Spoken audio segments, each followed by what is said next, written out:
Welcome, families of addiction. You have reached the webinar called Breaking Free from Addiction.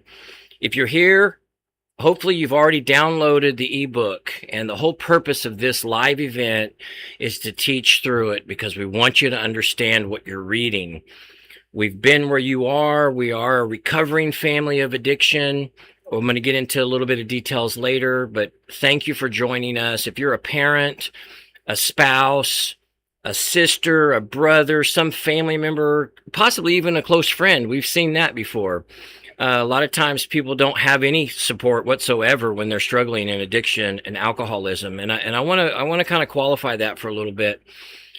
You know, it doesn't take full-on addiction to have these life struggles that so many people are dealing with, especially today in today's societal climate, political climate. People aren't handling things very well, mental health wise.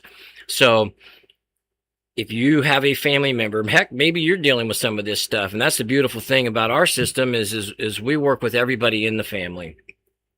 Because our goal is to bring about a complete transformation for everybody in the family, including what's known as the identified patient, the one that's struggling the most, right?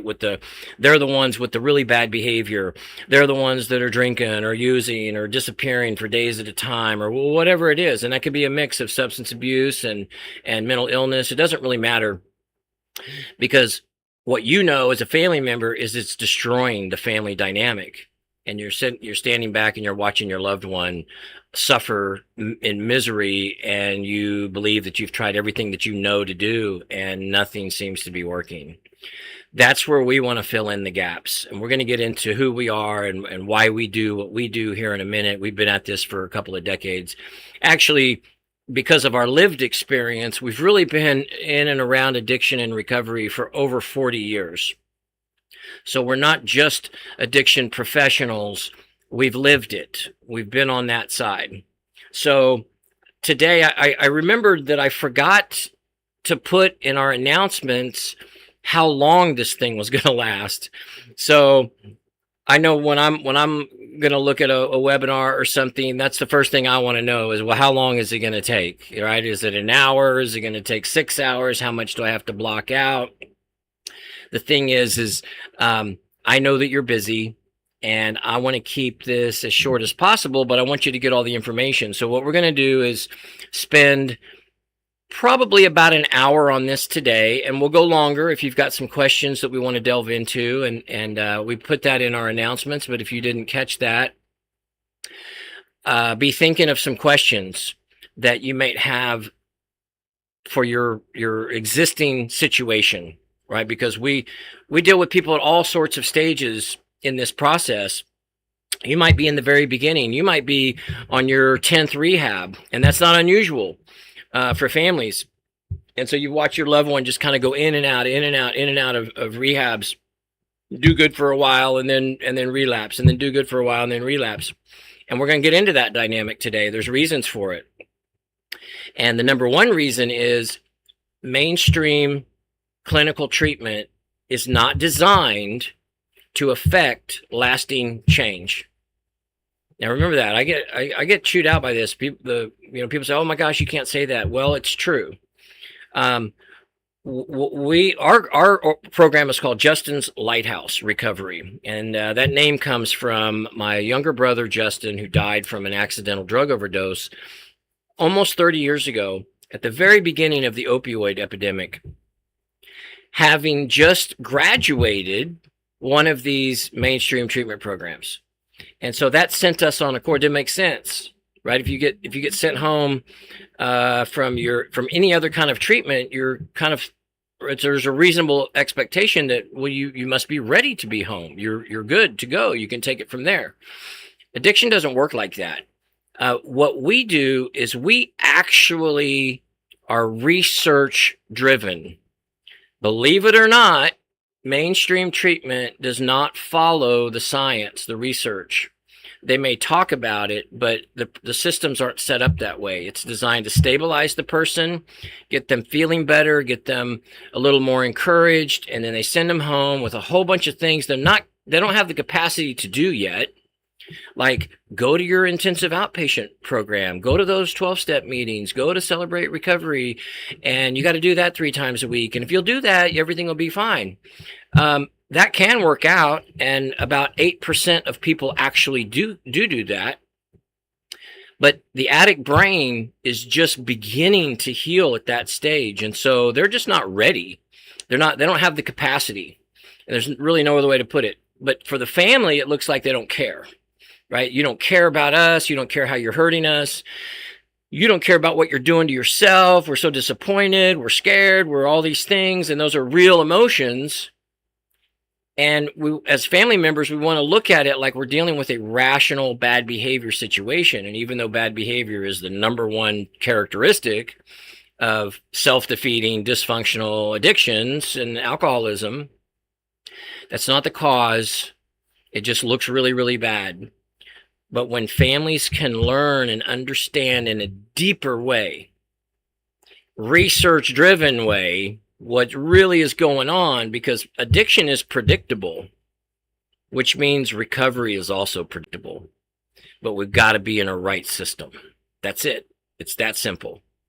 And that's why mainstream clinical treatment has about an 8% success rate, which is disgusting, because a lot of those patients, they don't just go back and relapse and stay in their relapse. Many of those 92%ers go and relapse and then they die. So that's the significance of what we're talking about. Right systems, especially ones that include families such as ours, we operate on a therapeutic community model. But we include the family in the whole process of recovery. Sometimes we're working with families months before their loved one finally gets to a point where they're willing to accept help, because that's our job, is to help you navigate your way through, because that's your biggest frustration, right? It's like, well, we've tried to help, but nothing's working. Or, well, we can't make them get help. Well, yeah, that's true. You can't make them get help. But when you learn new strategies and you put yourself first and you learn how to love with boundaries and compassion and assertiveness with a lot of support behind it, because I know it's tough for mama bears especially to let go of the enabling behaviors. And oftentimes families don't even recognize the enabling behaviors. We think, well, we don't give them any cash, so we're not codependent.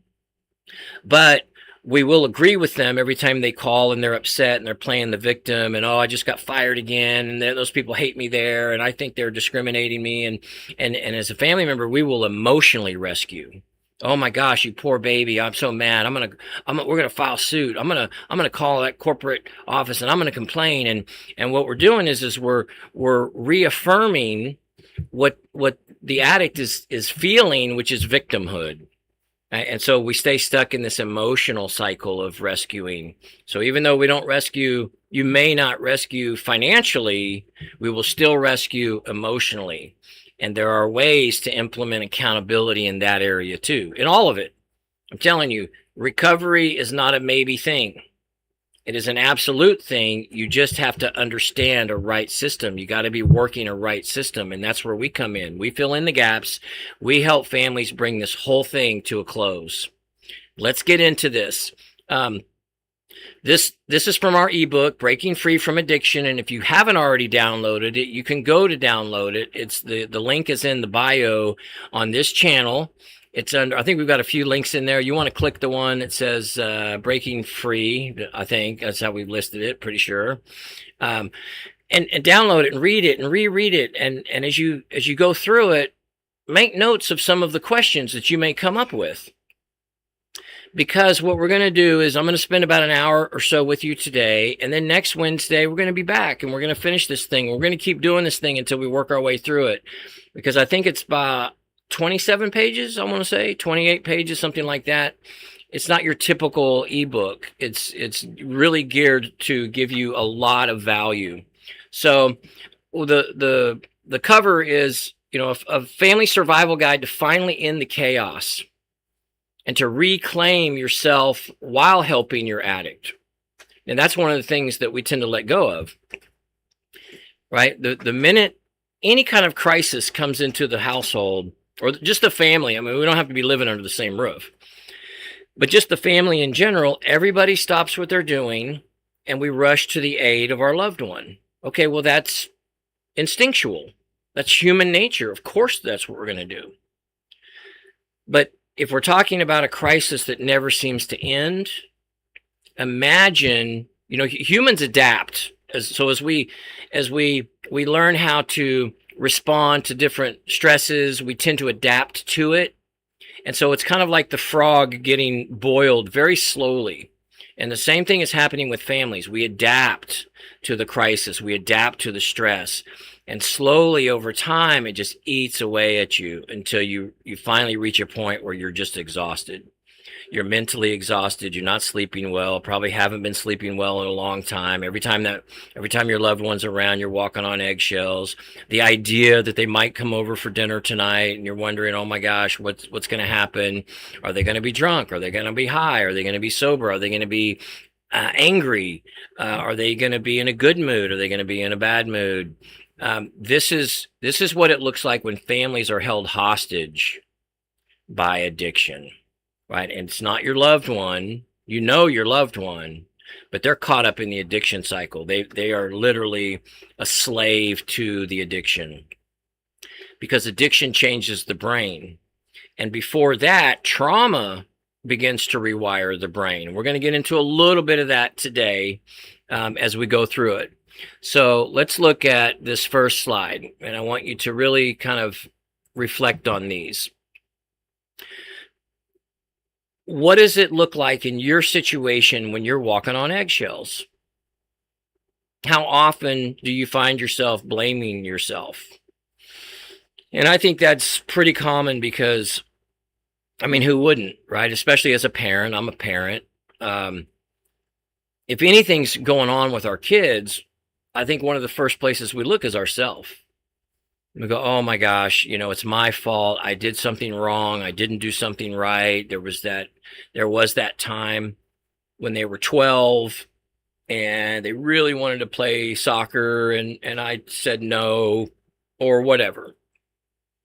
And they never seem to be this. Our loved one never has been the same since, right? We can literally kind of zero in on specific historical events and go, it was that time. I should have let them play soccer, which none of that's true. Were they upset? Did it change the relationship a little bit? Did they go through a tough time? Did we go through a tough time? Well, that's just humanness. You're not the cause of addiction.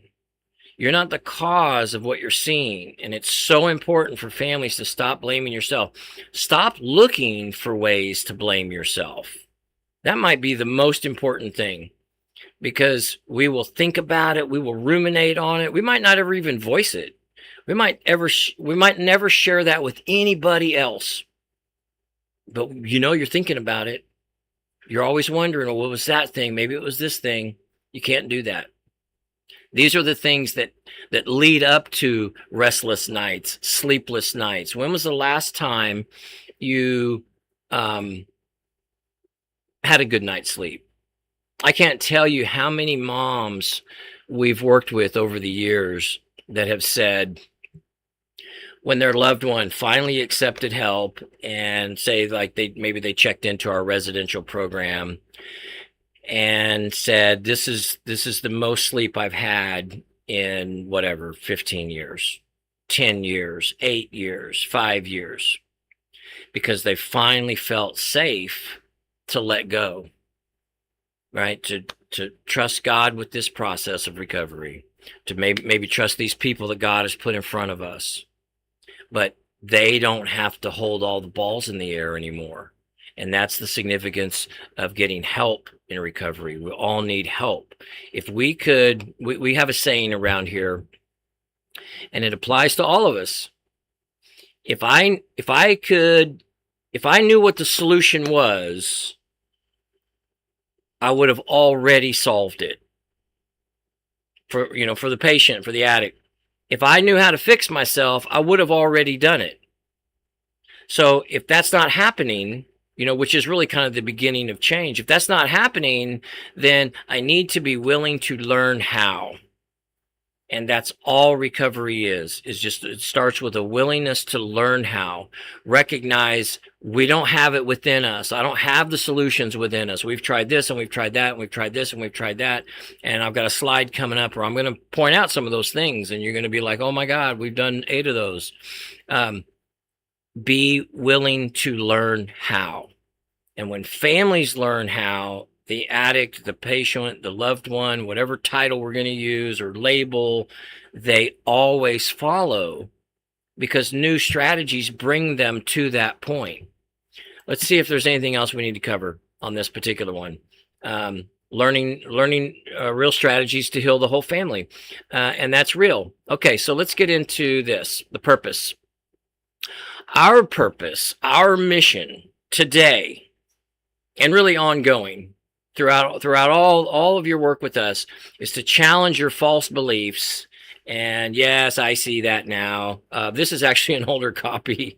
I already corrected that. I always get picked out on my spelling. We're going to challenge your false beliefs about addiction and recovery. Addiction and recovery. We're going to empower you to learn how to change, to give you some hope, to keep fighting. Don't give up. You haven't run out of options. You've just run out of things that you know to do. And we're going to teach you why your loved one keeps choosing addiction, even when they say they want help. And I should have put choosing in quotations. They're not, I've never met an addict or an alcoholic that is choosing that. They don't want to be that. Nobody wakes up one day and says, you know what, I think today's the day I'm going to begin my alcoholic journey where I'm going to throw away my education, my intelligence, my creativity, my family, my work, my career, and destroy my family single-handedly. That just sounds like an awesome idea for me right now. No, that day has never happened. No one's choosing it, but from a family perspective, it can sure feel like that. Right, man, if they loved us more, they would quit. If they loved themselves more, they would quit. And there's actually some truth in that one. But the most important thing, the powerful thing, is we want to teach you some right strategies. So who we are, and not just teach you right strategies, but walk you through them, coach you through them. Who we are. My name is Miles and my wife is Tina Lewis, and we founded Justin's Lighthouse Recovery Program about 21 years ago. And we developed this program after the death of my overdose death of my younger brother named Justin, who, as I mentioned earlier, had just graduated a 30-day treatment program. Just sit in that one for a minute. Think about that. That doesn't make any sense.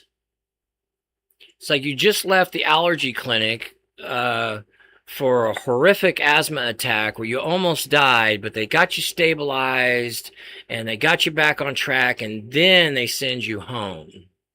It's not likely you're going to have another crisis.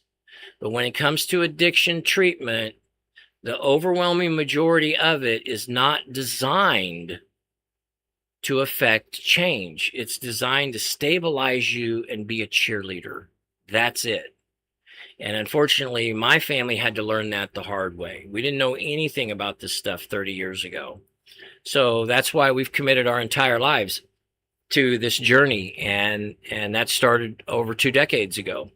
We are also a couple in recovery. We grew up in alcoholic homes each. We've raised 3 children, none of which have addiction problems. And that's not, I'm not taking credit for that. That's by the grace of God. Our educational background is in behavioral sciences. We're experts in addiction recovery. We've worked with thousands of families and their loved one, and that's important.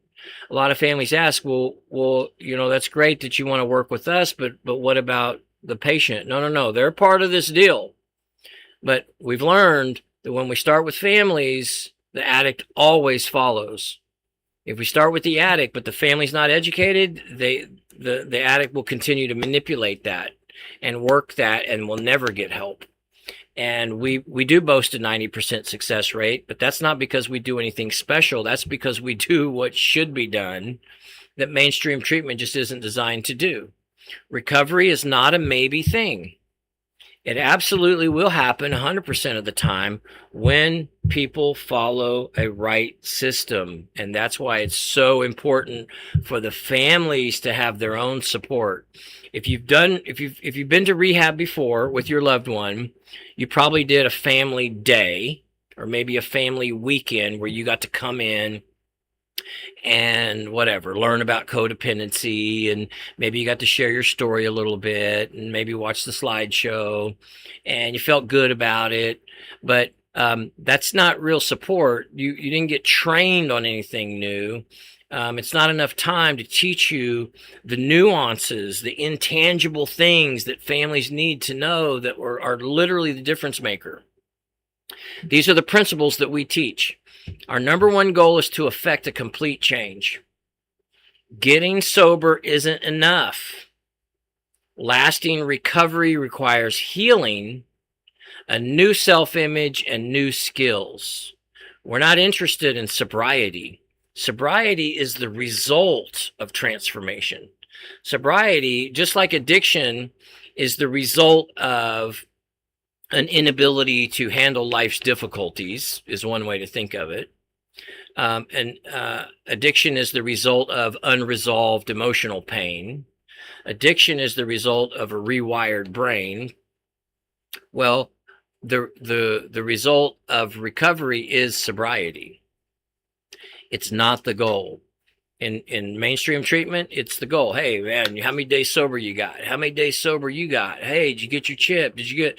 And those things are fine when you understand them in a right perspective. But to the patient who's learned how to count days, and it's all about day counting, what happens is they go and they get their chips. And I've done it too. I mean, I've been there. And I remember how important it made me feel. And it was very valuable and it was very special. And fortunately, God had put some mentors in front of me that helped me have a right perspective. You get your chip on however many days sobriety you have. It doesn't mean you're done. It just means you were willing to do those necessary things to get to that point. A lot of people treat it like it's an end all. And so that's why we really stress sobriety as a result. Sobriety is not the goal. And our second principle that we focus on is common sense, behavioral science, addiction science, lived experience. We've been where you are. We are research driven in what we do. We are not an outlet for AA or NA or any 12-step program or Celebrate Recovery or any of that stuff. And I do support all of them, but with right perspectives. A lot of things get missed in these 12-step groups. The founders of AA even said in their early writings that we need to be very careful of personalities because personalities can ruin our group. And you see that a lot. New people show up in 12-step meetings, and there's always people there that are not qualified to give advice, and they start giving advice, and very quickly the person that they're giving advice to relapses.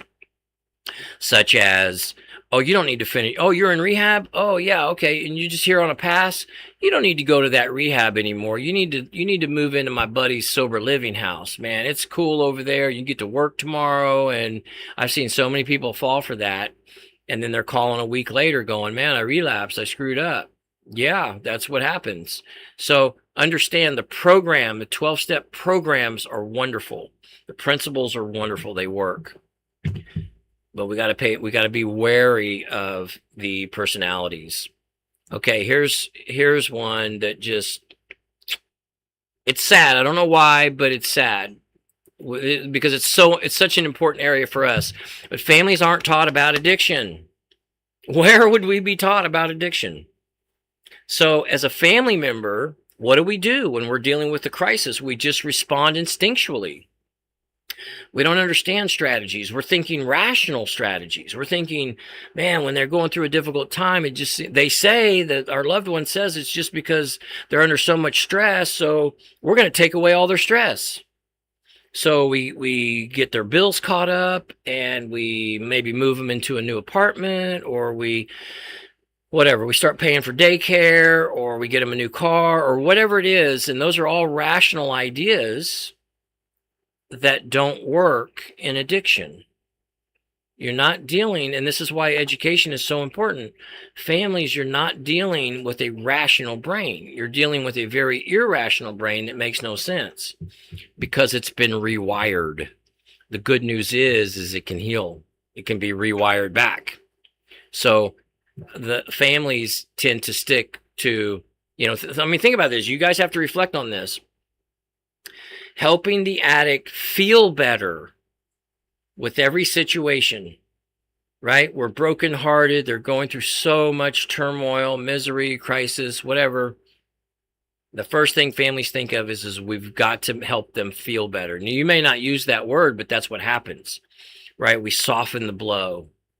We absorb some of their consequences. We hurry up and pay for the lawyer. We get them out of jail as fast as we can, or whatever. We get them caught up on their rent, thinking, well, we'll take the pressure off. Everything's good, but that's not how it works. And you already know that, especially if you're still watching.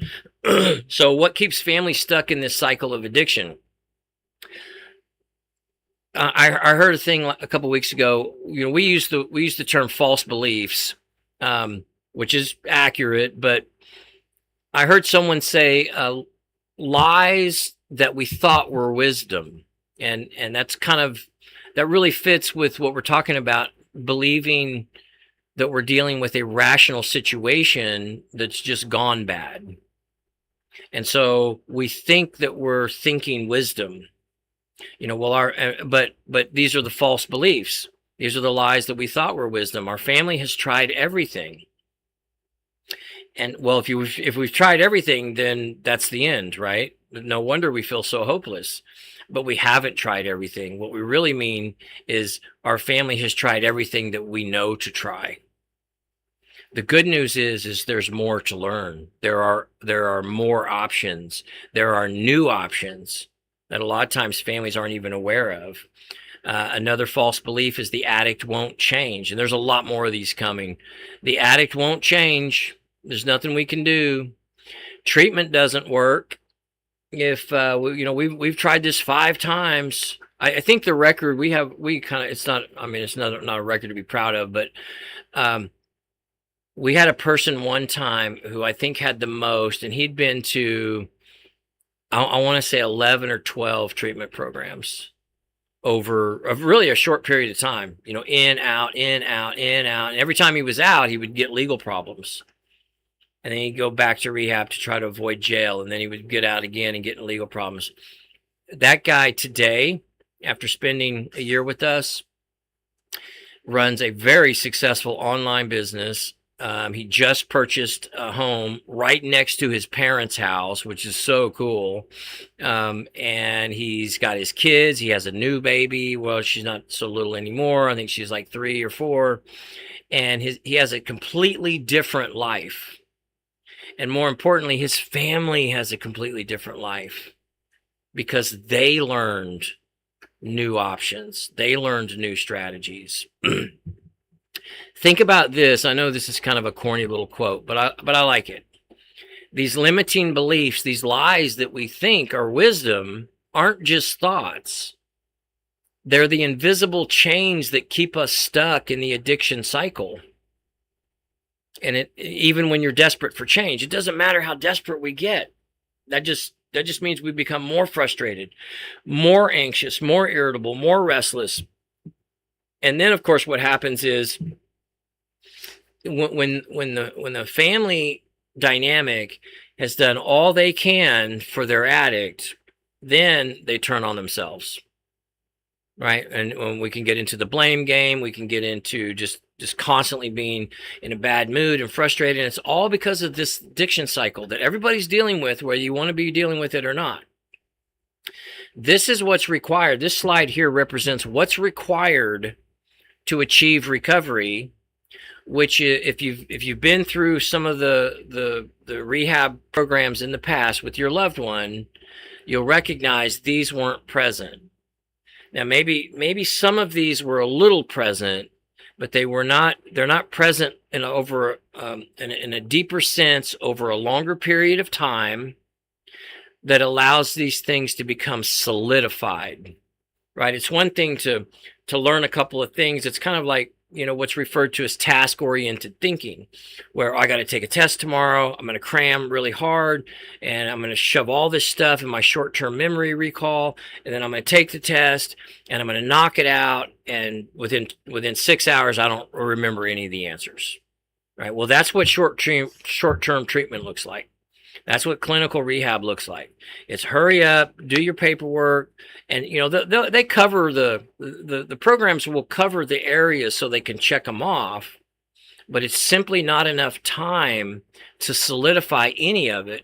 And that's why a lot of times people will check out of rehab or whatever, get discharged from rehab, and they stop at the liquor store on the way home. Nothing's really changed yet. The person just got emotionally stable, physically stable. They look better because they haven't been putting poison on their brain for 10 years or for the last 30 days. And so naturally, they're going to look and sound a little bit better. But change has not occurred. And that's one of the biggest mistakes we can all make as family members and as the patient. Change hasn't occurred. You're just now in a position to learn how to change. And that's why we've all got to have that willingness. Families have got to maintain that willingness to learn, because when families learn, the addict always follows.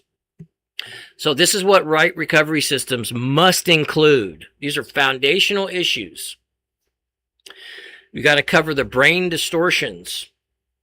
The brain has been so rewired. It is, I think there's a slide coming up, and it really kind of illustrates what I'm talking about. Unresolved trauma, and trauma is not a situation. Trauma is a perspective. I'm going to come back to that one. Behavioral changes. The person has to change behaviors, learn how to change behaviors. And the way you do that is first you got to learn what they're supposed to look like, and then you need time and space to practice them, right? You can't do that in a short-term program. Emotional management, spiritual development. Let's go back to trauma. Trauma is kind of the one area where a lot of people want to say, no, that doesn't apply to me. Trauma. Nothing to see here.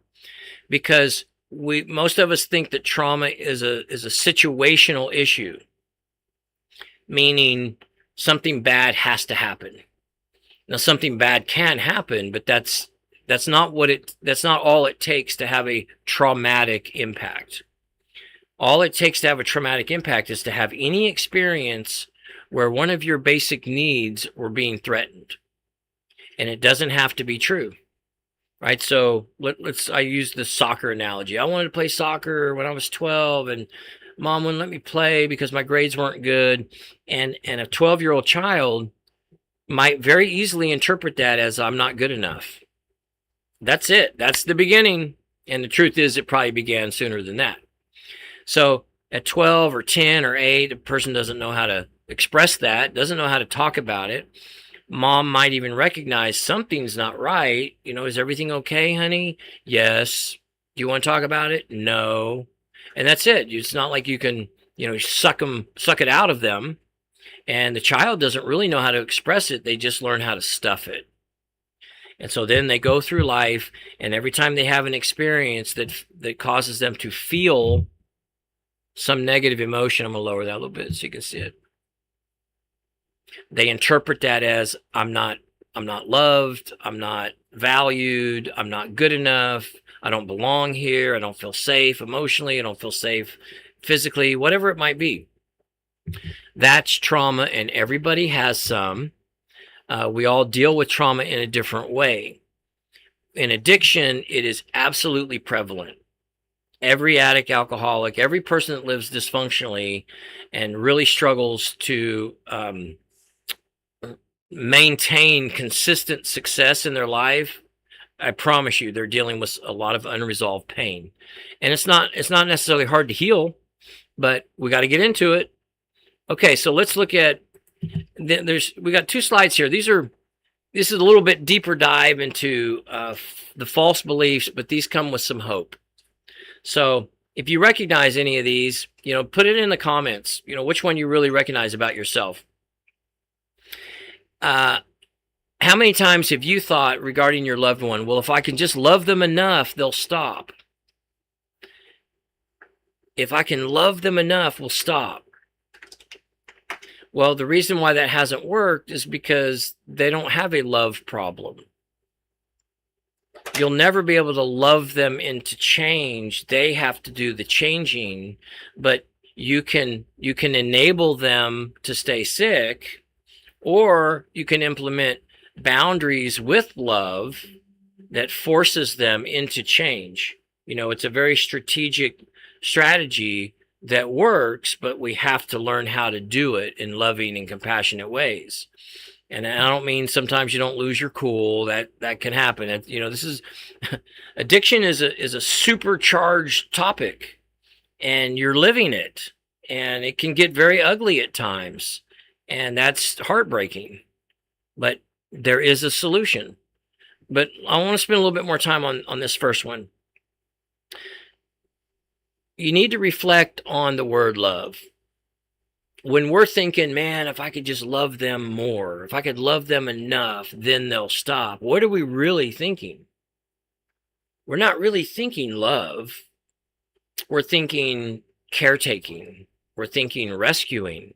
We're thinking removing their stress, right? If I can take away all their stress, then they'll stop.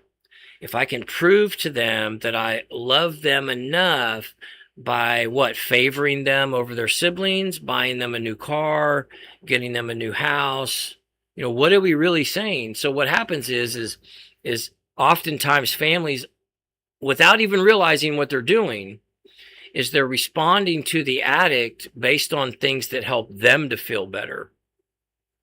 That might be tough to hear, but you got to sit in that one for a minute. You got to own that. We don't really get them a new car because they needed a new car. We just thought it would show our love for them, and then they could stop. They would know how much we love them. And frankly, there might be some historical family dynamic going on there that needs to get dealt with. The good news is it can be dealt with, but everybody's got to come to the table in an open and honest way. This is all my fault. We kind of covered that in the beginning, but the hope for that is it's not your fault. You're dealing with addiction, which is a brain disease, and it can be treated. It can be treated with tremendous success, regardless of your previous experiences. The opposite end of that spectrum on number 3 is, well, I have to keep rescuing them or they'll die. Man, if we have to keep paying the rent or they'll get evicted. We have to keep taking them groceries or giving them money for groceries or they'll starve. We're the only ones holding them up. But in reality, we're just rescuing them, and we're not propping them up. We're just helping them stay sick. We're helping them stay on the bottom rung. And that's why boundaries are so important. Whatever the natural consequence should be, as family members, we need to allow that to happen, with love, with compassion. This is why we need support. Family members, we got to have support, because you can end up being required to make some decisions that are really hard for you to make, but they also could be life-changing. We know that what we're doing to this point isn't working, right? So if we'll make some changes, if we'll learn what right changes to make and trust in the process, then we're going to get some different results. And I'm here to tell you that is exactly what happens. They'll change. I hear this a lot from spouses. They'll change when things calm down. They'll quit drinking when things calm down. It's just been really stressful at work for them, and they just got a promotion and all this new added pressure. And I think once this new merger goes through, then they'll calm down and things will change. No, that's not how addiction works. It's not situational. At this point, the addict and alcoholic, their brain is programmed to drink. It is programmed to drink. They're going to drink when things are good. They're going to drink when things are calm. They're going to drink when things are stressful, when things are crazy, insane. It doesn't matter. The alcoholic will always drink. That's why that's one of those lies that we thought was wisdom. Addiction grows in comfort. So as things calm down, they're just going to drink more. Addicts have this inherent ability to, at times, get really laser focused. We can go through periods where we're not drinking or using, and we can get laser focused and we can pull some things off. But we treat it as a single event. We've done it, and then that becomes the reward. Until the person is changed, they're always going to default back to that. Start living in the truth, but we got to learn what the truth looks like. This one, number 5, is really important for families. I can't focus on myself right now, which is exactly why everything feels like it's falling apart. Family members, especially the spouse, or usually mom, sometimes it's dad's taking on that role, that the primary supportive role in this journey, or this addiction cycle. And it's easy to put everything aside. I'm sacrificing myself. I can't focus on me right now. But that's why everything is falling apart, or at least feels like it's falling apart. I'm not saying it's your fault. I'm saying you're the one that has to hold it together. So you've got to put you first. You got to put you first. And that's hard to do, because in order to do that, you've got to implement some new boundaries. You've got to follow some new strategies and be willing to say, no, not now. Of course, I want to help you with some gas, whatever. Let's just as an example. Of course, I want to help you get some gas in your car, but I'm not going to give you cash. And I'm at work right now, so you're going to have to wait.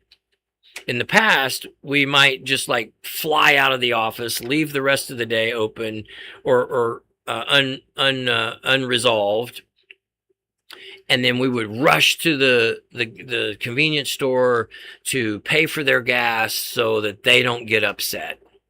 Because when they get upset, they always use, and that's our little way of trying to control them not using. Well, A, it doesn't work.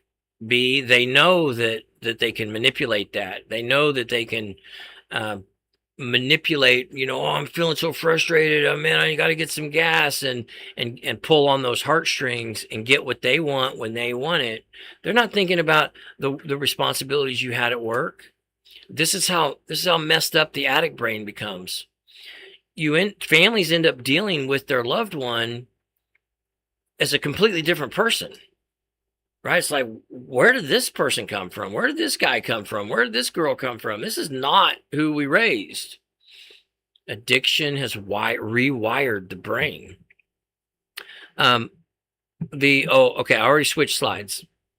Okay, I want to get in as many of these as we can, and we're coming up on our hour mark. So let me just pick one more of these. Okay, maybe 2. Once they stop using, everything should return to normal. Well, you already know that that's a lie. You already know that's a false belief, because especially if you're still watching this, you've already seen them sober for periods of time.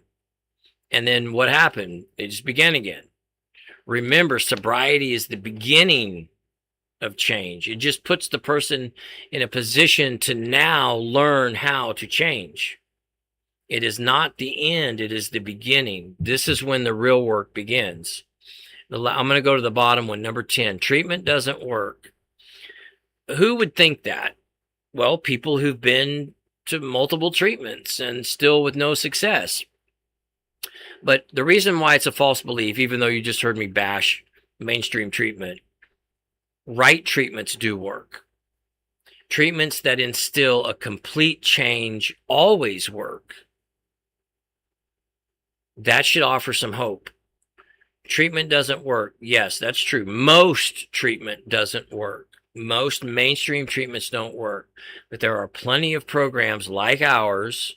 We're not the only ones, but there are plenty out there. And if their goal is to instill a complete transformation in that person, you're going to get your family member back, and probably even better. These are the things I kind of teased a little bit ago. I want you to recognize some of these. Pick out some of these that you recognize in yourself and put it in the comment. Put it in the comments. Let me see. Yeah, cool. All right, let me get. Okay, here we go. All right, these are all logical strategies that don't work.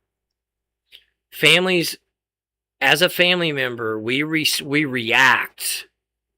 tend to react from guilt and anxiety. Right? I mean, just sit in that for a minute. Really allow yourself to have that emotional experience.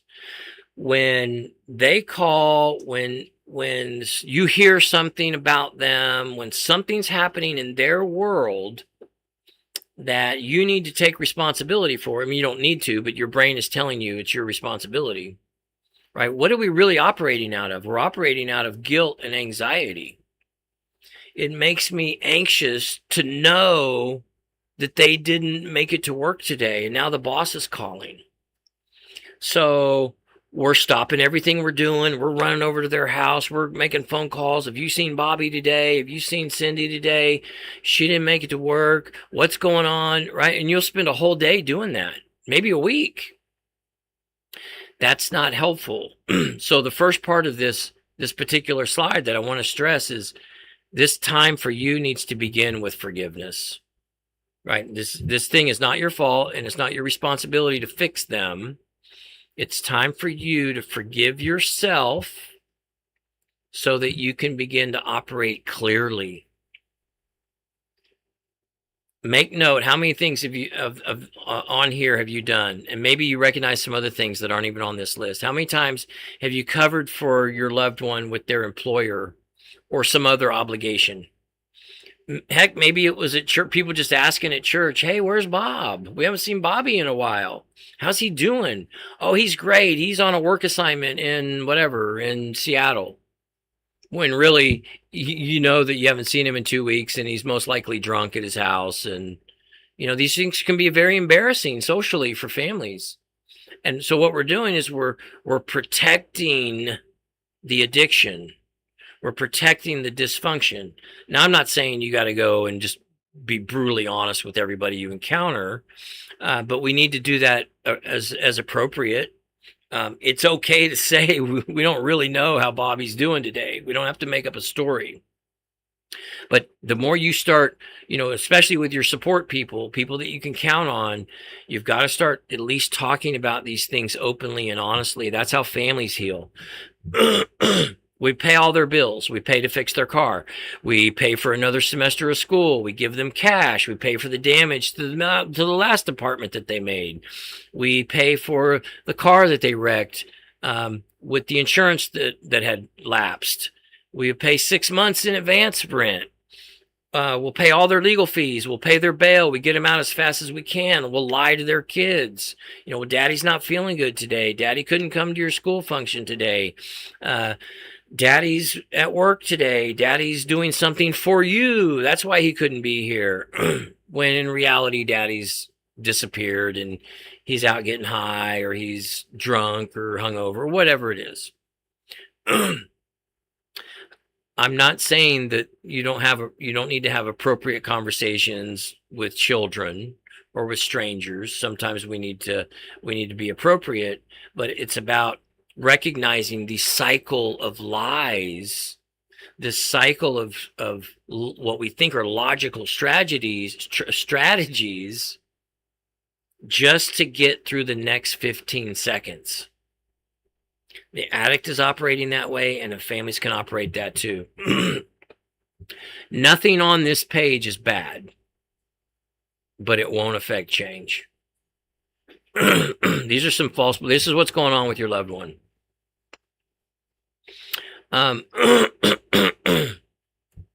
Sorry, I lost my place here. Okay.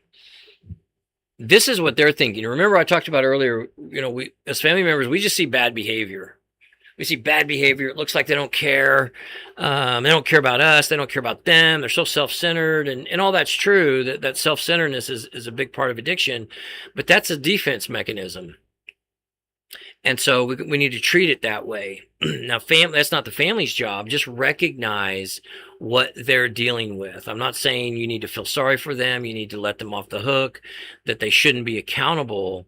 But this is part of that understanding what addiction actually is, what addiction actually is, what's really going on in the addiction cycle. Because what you tend to see is, I got it all together. I don't need any help. You just need to do what I want you to do and let me move on. You need to get out of my way. You need to get off my back, right? That's what we see as family members. But what's underneath that is they think they're a loser. These are the false beliefs that the addict is thinking. I'm a loser. I'll always relapse. It's not going to make any difference anyway. You know, especially if they've gone through several cycles where they've tried to get into recovery and they failed each time. You know, they'll own that. They'll internalize that. It's, you know, I'm such a loser. I can't seem to get this thing. But remember, if they're still relapsing, if they've still been in it, it's not their fault per se. They haven't been in a right recovery system. They're not learning how to live sober. So they just internalize it. Here is one of the most dangerous statements I've ever heard out of mainstream treatment. And you hear it everywhere. You hear it at 12-step meetings. You hear it in recovery circles. You hear it with families trying to rationalize away. Relapse is part of recovery. Well, every time they relapse, you know, the last counselor said relapse is part of recovery, so, you know, everything's cool. Let me be really clear.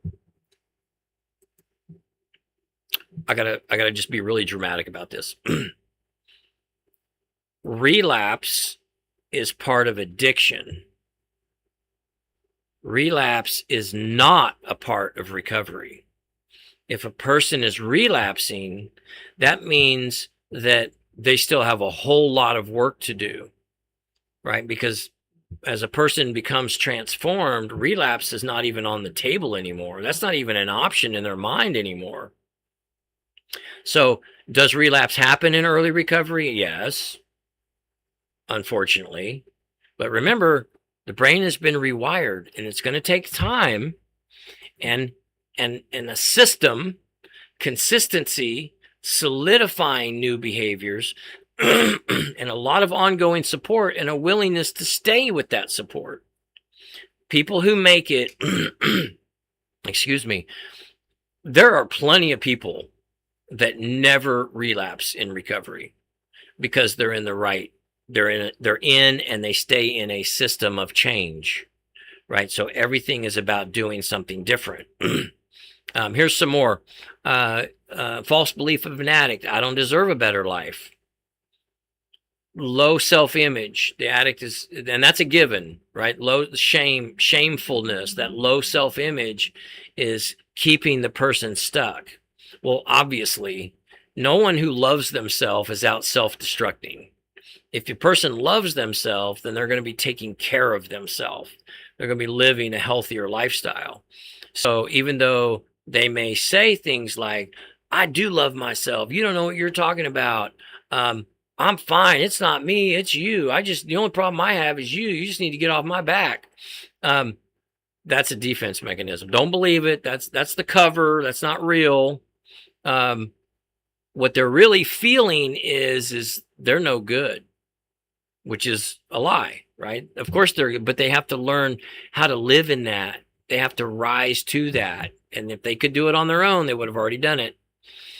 I can't handle life sober. After years of using and drinking, this false belief is very common. And the addict oftentimes even believes they function better on it. Well, I just work better on meth. I work better on opioids. I just work better when I have a few drinks. Well, yeah, a rewired brain would think that. They think that they're functioning better on alcohol. That's why they'll get high or drunk and then jump in a car and think they drive better. I've heard so many people say that. I actually drive better when I'm drunk. No, you don't. but that's how screwed up the thinking has gotten. Asking for help. This is one of the top 5 that prevents the addict from ever getting help, because they see asking for help as a sign of weakness, when of course it's the opposite, right? Asking for help requires tremendous courage. People will always judge me. The fear of stigma can isolate the addict from the support we need. People get really hung up on, well, I don't want to go to those 12-step meetings because I don't want to identify as an alcoholic. I don't want to identify as an alcoholic. I don't want to identify as an addict. And we get really hung up on semantics. None of those, that's avoidance is what that is. It doesn't, so don't identify as an alcoholic, don't identify as an alcoholic, but get to those support groups, right? It's just a way of saying, no, I don't want to participate. Okay. Let me spin. I'm going to come back. We'll use this one. We'll work on this slide next week. Let me do this one.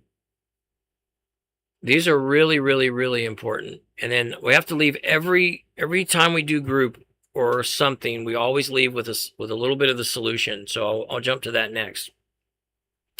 This slide talks about the myth, debunking the myths. Addiction is a choice or a moral failing. No. It just looks like that. Addiction is a chronic brain condition that changes neural pathways. It's a medical issue, not a character flaw. Does that mean that the addict is off the hook? No. No, it means accountability is still real. And incidentally, that is what recovery is. Being willing to be in a process of change so the brain can be reprogrammed through consistent behavioral changes in the recovery process, the same process, which is known as neuroplasticity, that dysfunctionally rewired the brain, is the same process the brain will undergo in rewiring it back. And when I say back, we're not really going backwards, it's going forward, because now it has more years of life experience. It has more years of courage. It has more years of overcoming. So it's going to be a lot stronger. The thinking is so much stronger and more consistent. That's how, God knew what he was doing. The brain is an incredible thing. And I'm not a neuroscientist, but I've studied it enough as it relates to addiction to understand, man, we are dealing with a walking miracle. The brain can heal, but it has to be given the time to heal. Myth number 2, you have to hit rock bottom. The person has to hit rock bottom. There's a lot of discussion on rock bottom. What does that look like? What is it supposed to look like? This is why families are so important, because families can bring a rock bottom about. All that's happening when a person hits rock bottom is the addict or the patient is finally coming to the realization that the jig is up. Nobody else is going to enable me. Nobody else is going to believe my lies. Nobody else is falling for my victimhood. Nobody else is going to bail me out. I've got to make changes. That's what rock bottom looks like. And when families learn how to offer real help instead of relief, you're going to get there. You're going to bring your loved one to that point. But first, families have got to learn the difference between what help looks like and what relief looks like. The third myth, if you relapse, treatment has failed. Well, like we talked about earlier, relapse is not part of recovery, but it does happen. It doesn't mean the person's recovery is over and now they got to start all over. It can't, depending on how they respond to it. And if they're in a system of change, then they're going to be taught how to respond to it, can actually catapult them forward. Relapse can be used as a positive. It doesn't have to be a negative. But here's the dangerous part. If they survive it. When we talk about relapse, it doesn't mean, oh gosh, I slipped and I had a drink last night. Relapse can mean, I disappeared for 2 weeks and I've been shooting fentanyl ever since. Not everybody survives their relapse.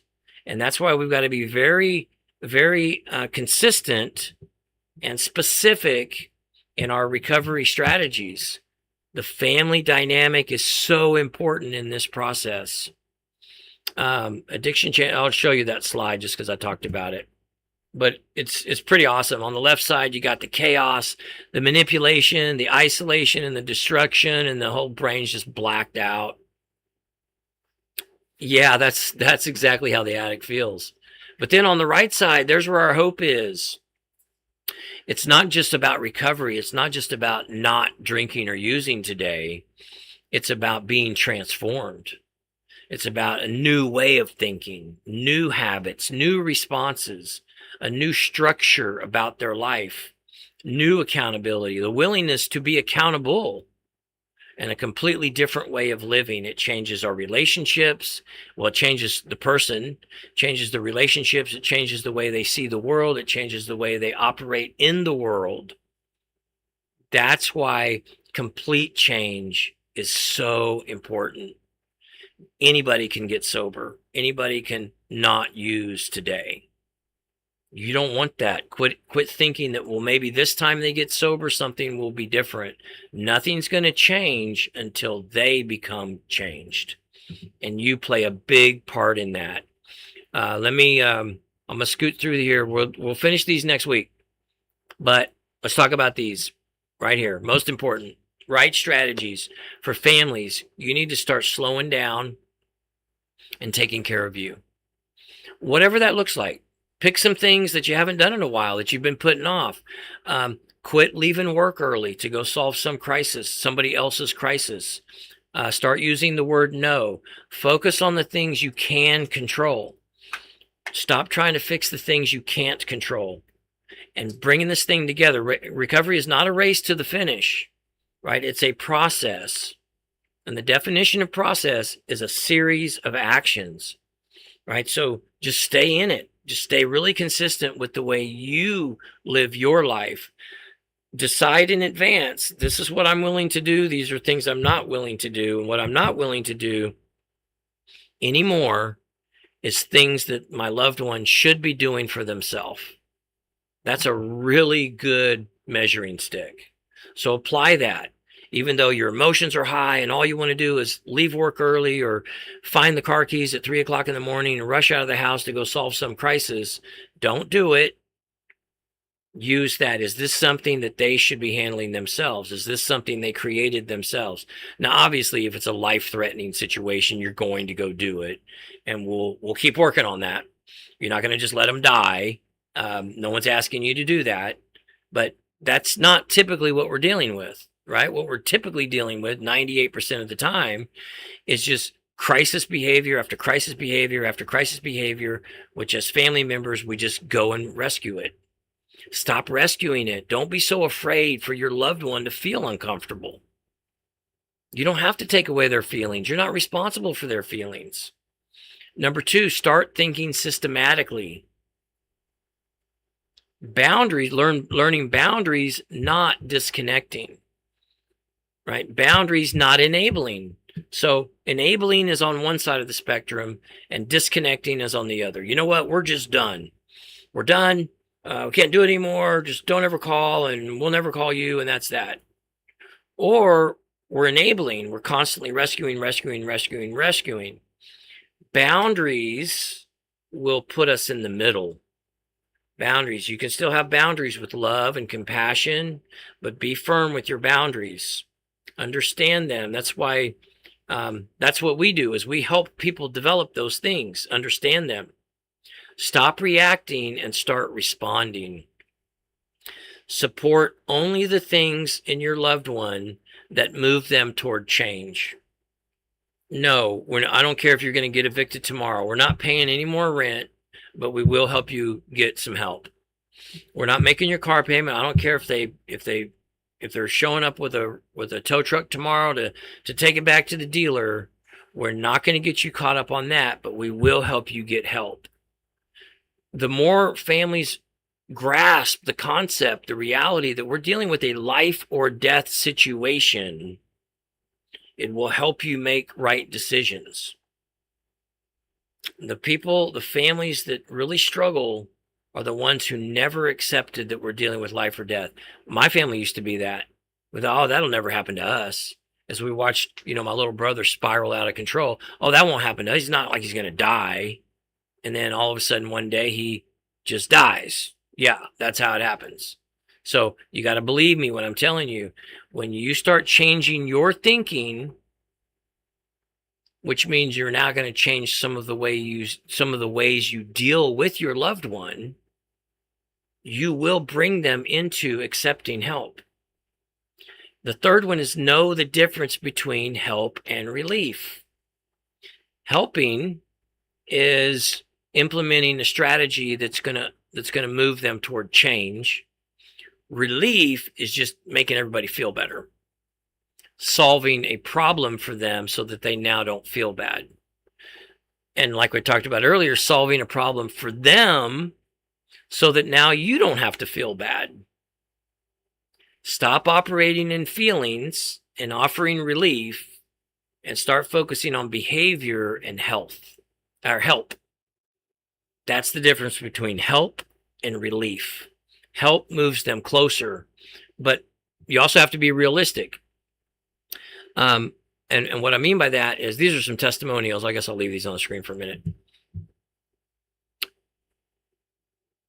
Have realistic expectations. When families start offering help and you start implementing boundaries, your loved one will throw temper tantrums. They might even cuss you out. They might blame you for all their problems. They might say, well, it's your fault that I'm even in this situation. And you're the one that taught me how to drink, and whatever it is. And you did it for my brother, but you won't do it for me. And I hate you guys and whatever. It can get really ugly. You've probably already had some of those experiences. Expect them. Because if you're not expecting them and they catch you off guard, you'll just react to it. And what that is that's a topic diversion.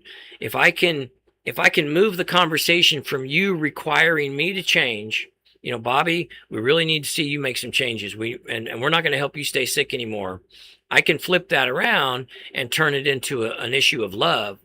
I can say, you just don't love me anymore. You've never loved me. And if I can get my family to respond to that, then I don't have to change. Now I just got you for the next 45 minutes trying to prove to me how much you love me. Right? You see how I just slipped right out of that? Now I don't have to change. I put the onus on you to prove that you do love me. And of course, that means you're going to go ahead and pay my car payment. I hope you're starting to recognize the dysfunction of the addiction cycle and how it affects all of us. Let me read one of these. These are awesome. We asked some families to give us some testimonials, and just by the grace of God, we got back some really amazing things, and it's very humbling, and I almost feel silly to read it, but people said we needed to, we work with professionals too in helping us get this out to you. And they said, people want to know who you are. And so you got to get people to talk about their relationship with you. And so here we go. This person said, Justin's Lighthouse, Miles and Tina have saved my son's life. He's on the road to recovery and a new life. Thanks to their work with him. I cannot thank them enough or recommend them more highly.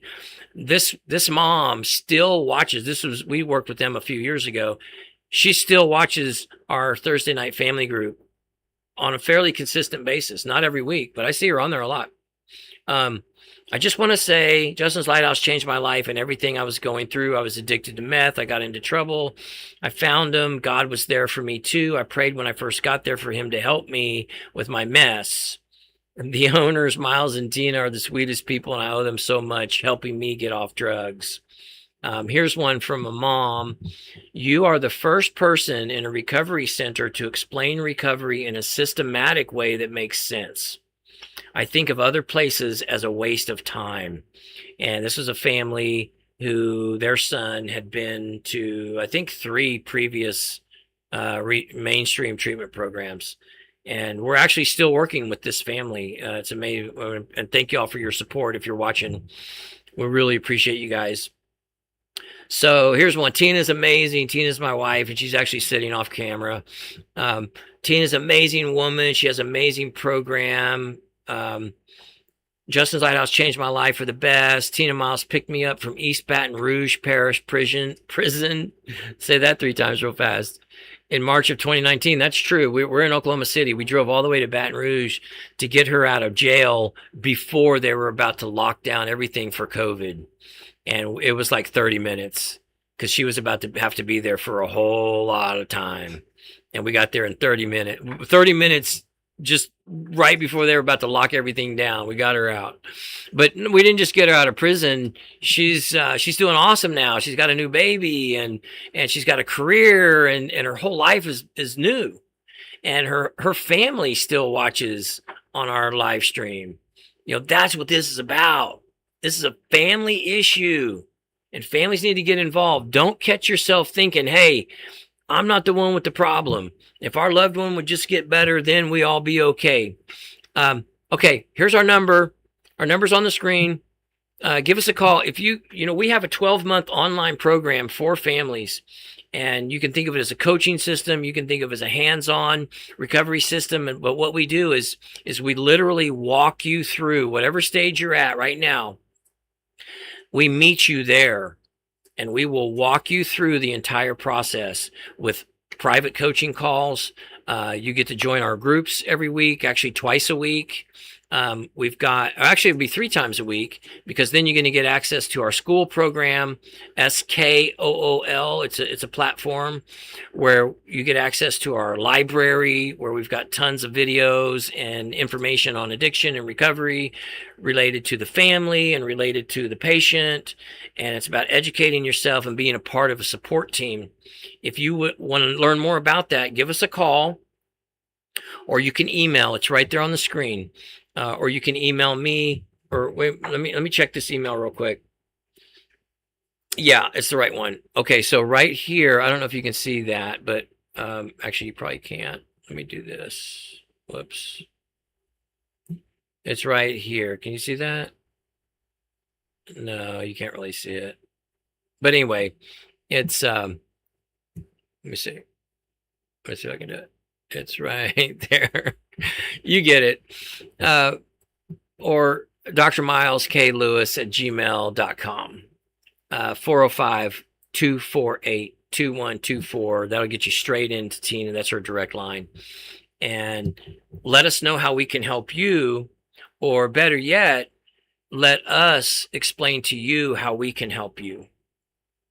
Thank you for watching, guys. Come back next Wednesday at 2:00, and we're going to finish this book out, and we're going to do some things in the meantime. So subscribe to this channel so you can get some of our new videos, and we're going to start doing a lot more kind of short-term teaching, little bite pieces, a little bit more digestible.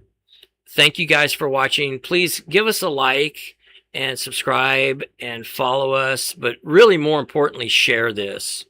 Share this video, because everybody knows somebody who is dealing with this issue in their family and desperately needs help.